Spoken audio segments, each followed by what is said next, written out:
राम राम जी।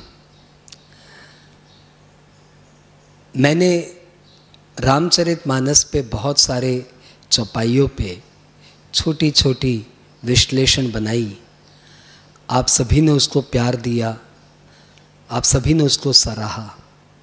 फिर मैंने हनुमान चालीसा की 40 चौपाइयों पर छोटी छोटी विश्लेषण बनाया, वो भी आपने सराहा। आज से एक नया प्रयोग कर रहा हूँ, श्रीमद् भगवद गीता पर कुछ कहना चाहता हूँ, उस भाषा में, उस लहजे में, उस तरीके से, उस समझ से जो जन जन को समझ में आए।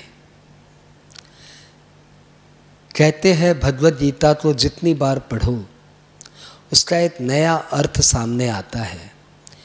मेरे साथ भी यही हुआ। मैंने भी जब भगवद गीता जी को पढ़ा तो एक नया सा ही अर्थ मुझे समझ में आया, और वही अर्थ आप सभी के साथ बांटना चाहता हूँ। यदि मेरी बातें आपको न समझ में आए, अच्छी न लगे, मन को न भाए, तो नादान समझ के मुझे माफ़ कर दीजिएगा। प्रस्तुत है श्रीमद् भगवद गीता जी पे यह पहला एपिसोड। गीता जी का उद्देश्य क्या है? गीता जी क्या सिखाना चाहती है? श्रीमद् भगवद गीता वास्तव में आध्यात्म का निचोड़ है। आध्यात्म अर्थात स्वयं को पहचानना, स्वयं का अध्ययन। गीता जी में कुरुक्षेत्र का चित्रण है। यहाँ दो सेना, पांडवों की सेना एवं कौरवों की सेना आमने सामने खड़ी है। मेरी नज़र में यह पांडव की सेना और कौरव की सेना और यह कुरुक्षेत्र सब कुछ हमारे मन के अंदर ही है। अर्थात हमारा मन ही वो कुरुक्षेत्र है, और हमारे सद्गुण पांडवों का रूप है और हमारे अंदर के दुर्गुण कौरवों का रूप है। और हमारे हृदय रूपी कुरुक्षेत्र में यह दो सेना, यह दो विरोधाभासी गुण आपस में हर समय निरंतर लड़ने के लिए तैयार है। एक तरफ हमारे सद्गुण हैं अर्थात पांडव, और दूसरी तरफ हमारे ही दुर्गुण हैं अर्थात कौरव। हर अच्छे कार्य में सद्गुण अर्थात पांडव उसे करना चाहते हैं और दुर्गुण अर्थात कौरव उसे रोकना चाहते हैं। और वैसे ही हर बुरे कार्य को हमारे अंदर के दुर्गुण करना चाहते हैं और हमारे अच्छे सद्गुण उसे रोकना चाहते हैं। और मन रूपी कुरुक्षेत्र में यह महाभारत हर समय, हर पल, हर क्षण चले जा रही है। मन रूपी कुरुक्षेत्र में हर समय, हर पल, हर क्षण यह महाभारत चली जा रही है। उदाहरण के तौर पे बताऊं कि आप कोई यदि अच्छा कार्य करना चाहते हैं, मानो आप सुबह 5 बजे उठकर ध्यान लगाना चाहते हैं, यह एक अच्छा कार्य आपने सोचा, तो कौन रोक रहा है आपको? हमारे ही अंदर के दुर्गुण, हमारा आलस्य हमें रोक रहा है। कौन प्रेरित कर रहा है? तो हमारे ही अंदर के सद्गुण हमें प्रेरित कर रहे हैं।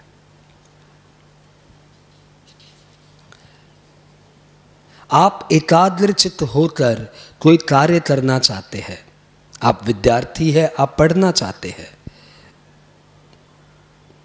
तो कौन आपको प्रेरित कर रहा है?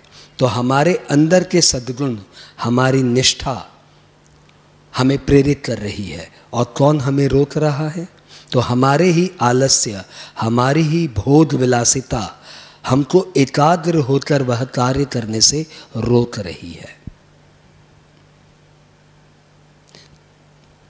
अब यह प्रश्न आता है कि सद्गुण और दुर्गुण के बीच में जो मन के अंदर महाभारत चल रही है, इस युद्ध में कौन जीतेगा? तो निश्चित रूप से आप भी यही चाहते हैं कि सद्गुण जीत जाए और आप सभी शुभ कार्य अपने जीवन को सफल बनाने के लिए करते चले जाए। परंतु क्या सद्गुण जीत पाएंगे? क्या हमारे अंदर के दुर्गुण हार जाएंगे?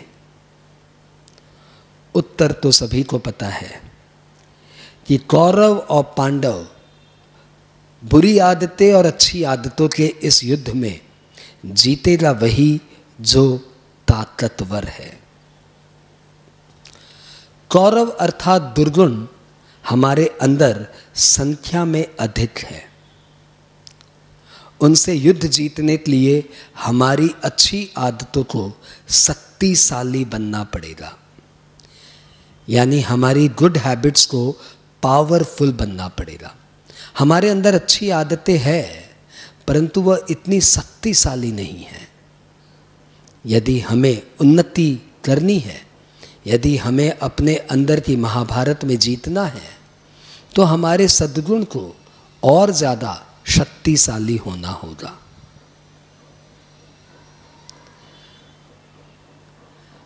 अच्छी आदतें सभी के पास है और हम सभी अच्छे हैं, परंतु फिर भी जाने अनजाने हमसे बुरे कार्य हो जाते हैं, या यूं कहे कि हम अच्छे कर्म से कभी कभी चूक जाते हैं।